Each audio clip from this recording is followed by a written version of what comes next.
마태복음 12장 43절부터 45절에 있는 말씀 제가 봉독합니다.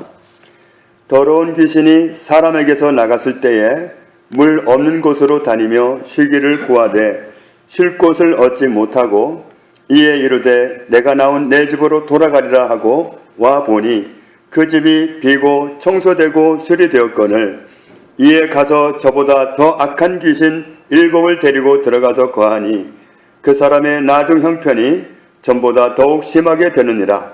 이 악한 세대가 또한 이렇게 되리라. 아멘. 예수님은 귀신을 일컬을 때 거의 더러운 귀신이라고 일컬었습니다. 더러운 그러면 원어로 보면 불결한 영, 원어로는 불결한 영. 정말 더럽습니다. 그래서 귀신에게 많이 사로잡힌 사람일수록 아주 모습이 더럽습니다. 아주 추하게 나타나고 그러는데 정말 개들은 더러워요. 개들이 가까이 있으면 냄새가 말도 못하게 아주 정말 지독합니다. 정말 지옥이 얼마나 끔찍할지 정말 간접적으로 느끼는 그 냄새가 얼마나 고약스러운지 모릅니다. 그런데 더러운 귀신이 사람에게 있다가 떠나가게 되면 나갔을 때에 그때 어떤 일이 일어나냐면 언제나 원어로 보면 그렇습니다. 언제나 물 없는 곳으로 다니면서 쉬기를 원하는데 그런 곳을 찾지 못한다.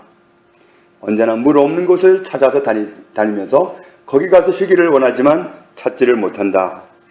그렇게 되면 다녀봐도 그런 데가 없으면 어떻게 하느냐면 그런 상황이 되면 개들이 말하기를 내가 나온 내 집으로 돌아가리라.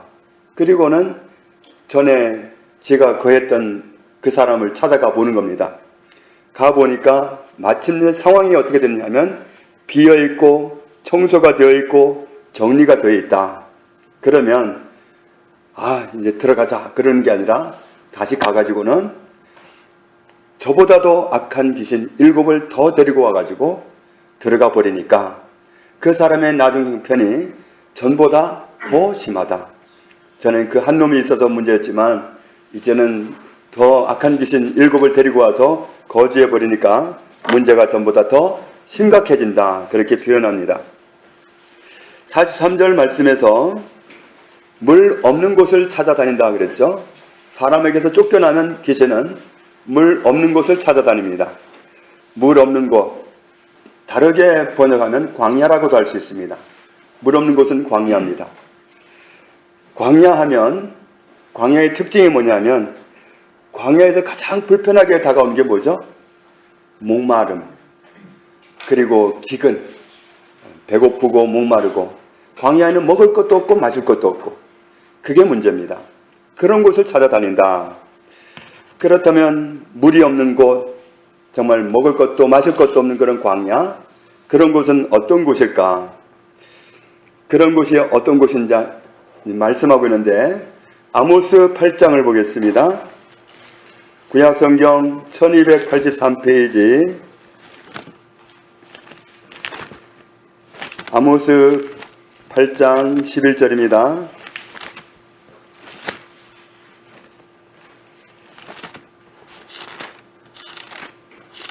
아모스 8장 11절 같이 읽습니다. 주 여호와의 말씀이니라.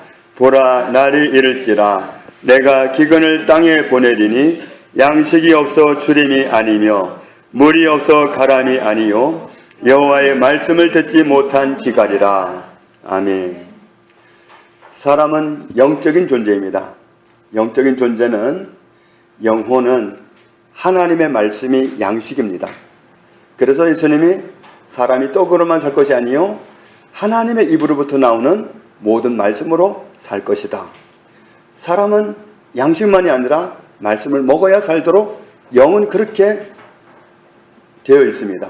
그래서 말씀을 먹어야 되는데 말씀을 못 먹는다. 그 사람은 기갈한 겁니다. 그 사람은 목마른 사람이다. 하나님이 보시는 목마름은 말씀을 얻지 못한 목마름, 말씀을 얻지 못한 기갈, 그것이 영혼의 기갈이고 갈증입니다. 그것이 문제입니다. 그러니까 여호와의 말씀을 듣지 못한 기갈, 그것이 기갈입니다. 그러니까 하나님의 말씀이 주장되는 곳, 하나님의 말씀이 선포되는 곳에서는 사탄이 발을 붙일 수 없습니다. 예수님에게 와서 어떻게 해보려고 했지만 기록되었으되 하면서 말씀을 선포했을 때 사탄은 발붙일 때를 얻지 못하고 갔습니다. 말씀이 선포되어야 됩니다.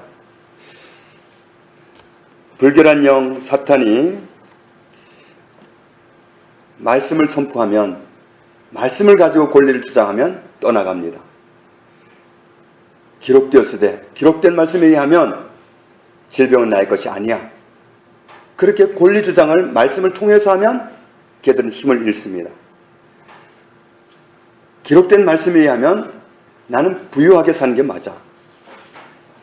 어렵게 사는 건 하나님의 뜻도 아니고 하나님의 계획에도 없어. 그렇게 주장하는 게 맞습니다. 말씀을 주장해서 내 권리를 찾는 것이 당연합니다. 그러면 걔들은 발을 못 붙입니다.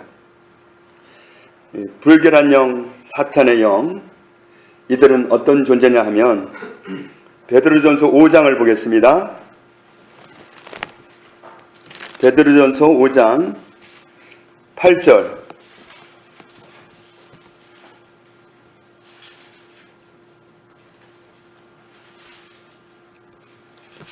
8절 같이 읽습니다. 근신하라 깨어라 너희 대적 마귀가 우는 사자같이 두루다니며 삼킬 자를 찾나니. 와, 무시무시한 상황 같죠?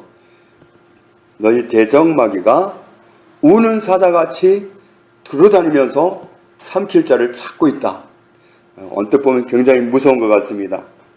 그런데 여기서 대적 그랬는데 이 대적이란 말이 원어로 보면 안티디코스란 말인데 이 말은 안티라는 말과 디케란 말이 합쳐진 겁니다.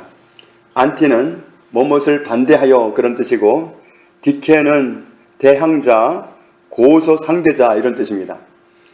맞은편에 서서 우리를 시비를 걸고 고소하고 하나님께 고소하고 이런 역할을 하는 게 마귀입니다.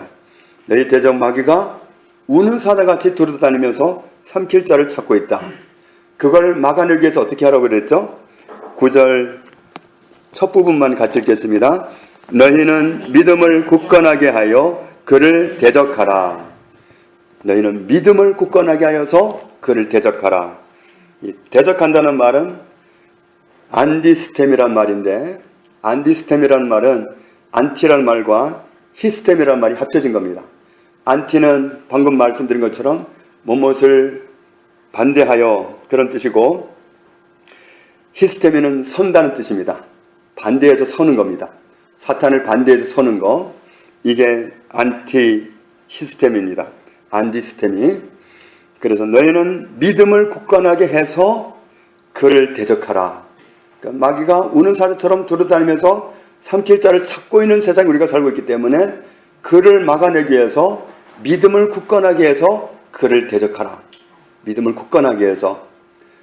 자, 여기서 우는 사자 그러니까 우는 사자는 어떤 놈일까? 아모스 3장 4절에 이렇게 말씀합니다. 사자가 움킨 것이 없는데 어찌 수풀에서 부르짖겠으며 젊은 사자가 잡은 것이 없는데 어찌 굴에서 소리를 내겠느냐. 사자는 언제 소리를 내느냐 하면 정말 아무것도 못 먹고 배 쫄딱 굶었을 때 그때 소리를 내는 게 아니라 잡아놓고 소리를 냅니다. 나 잡았어 하는 겁니다. 사자는 배고플 때 뭘 잡아놓고 잡았어 할 때 소리를 으르렁거리면서 내는 겁니다. 그러니까 우는 사자는 나 잡았다 그리고 소리를 지르는데 그렇게 하려고 돌아다니는 그 사자와 같은 그런 사탄, 그를 막아내는 방법은 믿음을 굳건하게 해서 대적하는 거다. 그럼 믿음을 굳건하게 해야 되는데 믿음이 어디서 옵니까? 믿음은 들음에서 오며 들음은 그리스도의 말씀으로 말미암았느니라. 말씀을 통해서 믿음이 와요. 다른 데서는 믿음이 오질 않아요. 말씀을 통해서 믿음이 옵니다. 물론 은사로서의 믿음도 있어요. 성령님이 은사로 주시는 믿음도 있습니다. 우리가 정말 믿음을 굳건하게 해서 그런 원수를 막아낼 수 있다. 그런 믿음을 소유하려면 믿음은 말씀에 속기 때문에 말씀을 날마다 붙들어야 됩니다. 날마다 말씀 보고 정말 한 번 봤다고 땡이 아니라 정말 날마다 말씀을 봐야 됩니다. 금년에 벌써 10독을 했어도 또 보는 겁니다. 금년에 100독을 했어도 또 보는 거예요. 그렇지 않으면 내가 믿음을 얻는 길이 없기 때문에 늘 우리가 승리하기 위해서는 말씀을 붙잡는 겁니다. 그래서 말씀으로 가면 믿음이 와요. 아, 내가 이렇게 사는 부분인데 이거 안 되겠는데? 그래서 나를 돌아보게 되고 정말 거울을 보는 것 같아요. 거울에 비친 내 모습을 보고 아, 이대로는 안 되겠는데? 그러면서 내 모습 고쳐서 드리게 되고 회개하게 되고 원하시는 모습으로 살아가는 그 모습 자체가 하나님의 뜻에 맞춰 살아가는 그 자체가 믿음을 굳건하게 하는 것이고 원수를 막아내는 겁니다. 그러니까 원수를 막아내는 건 말씀이에요. 말씀이 있으면 내가 원수를 막아낼 수 있습니다. 그러면 우는 사자와 같이 돌아다니는 사탄이니까 사탄은 두려운 존재인가? 사탄은 두려운 존재일까요? 창세기 3장 15절에 내가 너로 여자와 원수가 되게 하고 내 후손도 여자의 후손과 원수가 되게 하리니 여자의 후손은 내 무엇을 상하게 할 것이요? 머리를 상하게 할 것이요. 너는 그의 무엇을 상하게 할 것이라? 발꿈치를. 예, 사탄은 여인의 후손의 발꿈치를 상하게 할 것이지만 여인의 후손을 오셔서 그의 머리를 상하게 할 것이다. 그때 드러난 모습은 뱀이었습니다. 아담과 하와 유혹하러 온 대상이 그 심판 장소에서 내가 너로 여자의 후손과 원수가 되게 할 것이다. 여자의 후손을 오게 해서 너의 머리를 상하게 할 것이다. 너는 그의 발꿈치를 상하게 할 것이지만 나는 너의 머리를 상하게 할 것이다. 우리가 뱀을 봤습니다. 그 다람쥐인지 청설모인지 모르지만 하여튼 싸움을 해가지고 누가 이겼어요? 예, 머리를 상하는 순간에 이겼어요. 머리를 상한 뱀은 그때부터는 패자로 완전히 항복입니다. 그때는 감히 싸움을 엄두도 못 냅니다. 처음에 왜 그렇게 대들었죠? 살을 뜯어먹는데 아프니까 대들 수밖에 없어요. 그런데 머리를 다치고 나서는 그때부터는 뒤도 안 돌아봐요. 마음 놓고 뜯어먹는데도 돌아보지도 못해요. 나는 패자다 이거예요. 우리는 그 영상을 보면서 아, 이런 뜻이구나. 여인의 후손이 사탄의 머리를 상하게 하는 거, 뱀의 머리를 상하게 하는 것과 똑같다.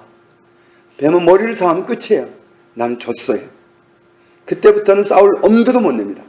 그때부터는 패자예요. 나라와 나라가 싸움을 하면 옛날에는 상대방 왕이 무릎을 꿇습니다. 그때는 마음대로입니다. 그때 왕이라고 자기가 말을 함부로 할 수도 없고 여봐라 할 수도 없고 그냥 꼼짝없이 당하는 겁니다. 상대 나라 졸개가 와서 함부로 해도 어쩔 수가 없는 거예요. 그게 패자의 모습이거든요. 사단이 패배를 하면 머리를 상하게 되면 그렇게 저런 모습으로 나오는 거예요. 예수 그리스도가 오셔서 그 머리를 상하게 할 것이다. 그럼 끝나는 거라는 거예요. 그래서 요한복음 16장 봅니다.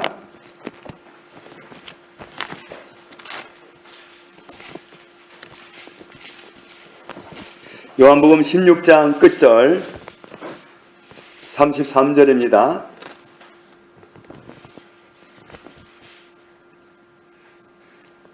(16장 33절) 같이 읽습니다.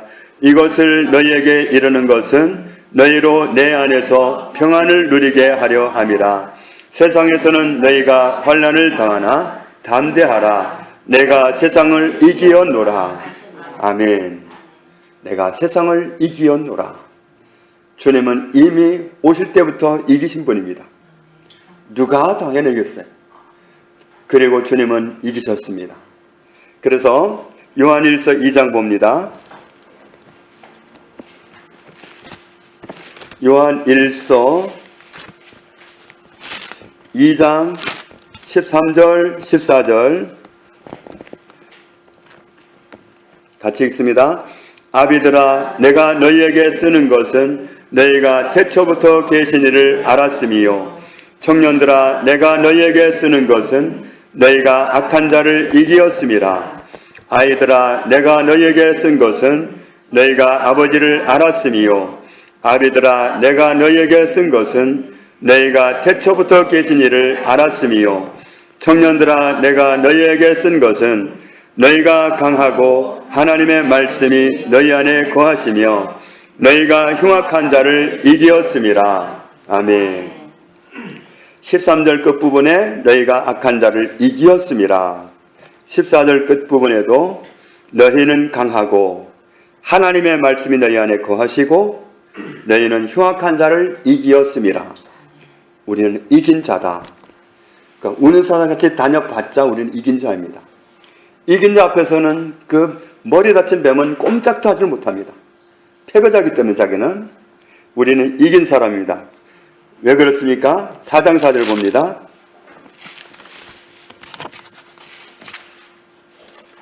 4장 4절 같이 읽습니다. 자녀들아 너희는 하나님께 속하였고 또 그들을 이기었나니 이는 너희 안에 계시니가 세상에 있는 자보다 크심이라. 아멘. 우리가 하나님께 속해 있기 때문이고 그리고 우리 안에 계시는 분이 세상에 있는 자보다 크신 분이고 또한 이기신 분입니다. 우리 안에 계시는 분 하나님이 예수 그리스도는 그 원수를 머리를 상하게 한 분입니다. 이기신 분입니다. 그분이 내 안에 계셔서 나는 이긴 자입니다. 그래서 사탄은 나만 보는 게 아니라 내 안에 계신 그분을 봅니다. 그래서 우리가 이런 진리의 말씀을 알면 아는 만큼 누립니다. 알면 주장하면 되고 누립니다. 마태복음 12장에서 귀신이 떠나갔을 때 어떤 일이 벌어지지 말아야 되냐면 빈집이 되면 안 됩니다.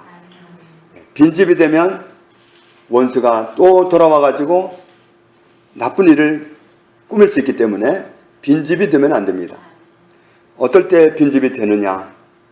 하나님의 말씀이 없으면 그러면 그 사람은 물 없는 상태, 광야 상태가 됩니다. 그런 상태에서는 힘을 쓸 수가 없습니다. 그래서 우리가 빈집이 아니면 비어있는 게 아니면 어떻게 되는 거죠? 반대로 가득 차 있는 거고 충만한 겁니다. 그래서 무엇으로 충만하라? 너희는 오직 성령으로 충만하라. 다른 걸로는 안 됩니다. 술충만 가지고도 안 되고 지식충만 가지고도 안 되고 권세충만 가지고도 안 됩니다. 총충만 가지고도 안 됩니다. 대포충만 해가지고도 되질 않아요. 김정은이 아무리 까불려고 해도 예수님의 이름으로 우리에게 제압하는 권능을 주었기 때문에 늘 발광을 하지만 어쩔 수가 없어요. 그것 가지고 되는 게 아니에요. 우리는 성령으로 충만해야 됩니다. 말씀으로 충만해야 됩니다. 믿음으로 충만해야 됩니다. 빈집이 되면 안 돼요. 차 있어야 돼요. 빈집이 되면 허점이 됩니다. 우리는 가득 찬 사람이 되어야 됩니다. 날마다 성령 충만을 구하고 어제도 충만, 오늘도 충만입니다. 성령 충만하고 말씀 충만하고 믿음 충만하고 그러면 원수를 이겨내는데 문제가 없습니다. 믿음을 굳건하게 하여 원수를 대적하라. 믿음은 말씀에 쏘고 말씀 있으면 승리합니다. 말씀이 있으면 주장할 수 있고 걔들은 말씀 앞에서는 주장할 때는 어떻게 할 줄을 모릅니다. 우리는 이미 이긴 자입니다. 이기신 분이 내 안에 계십니다. 우리는 대단한 존재입니다. 그래서 우리가 정말 이런 위치에 있다는 사실을 새기고서 날마다 말씀 충만하고 날마다 성령 충만하고 날마다 믿음 충만한 그 삶을 유지함으로 인해서 원수를 이기고 살아가는 허점을 보이지 않는 그런 강건한 그리스도인으로 살아가는 저와 여러분의 삶이 되기를 주님의 이름으로 축복합니다. 아버지 하나님 감사합니다. 승리하신 주님이 우리의 원수를 꺾어 놓으신 주님이 우리 안에 계심을 감사합니다. 주님이 계셔서 승리하신 주님이 우리와 함께 계셔서 우리는 자동으로 승리한 사람입니다. 우리는 승리자입니다. 악한 자를 이기었습니다. 어찌할 수가 없습니다. 우리가 항상 빈집이 아니라 충만한 사람이 되기를 원합니다. 말씀으로 충만한 사람, 성령으로 충만한 사람, 믿음으로 충만한 사람으로 살아가기 원합니다.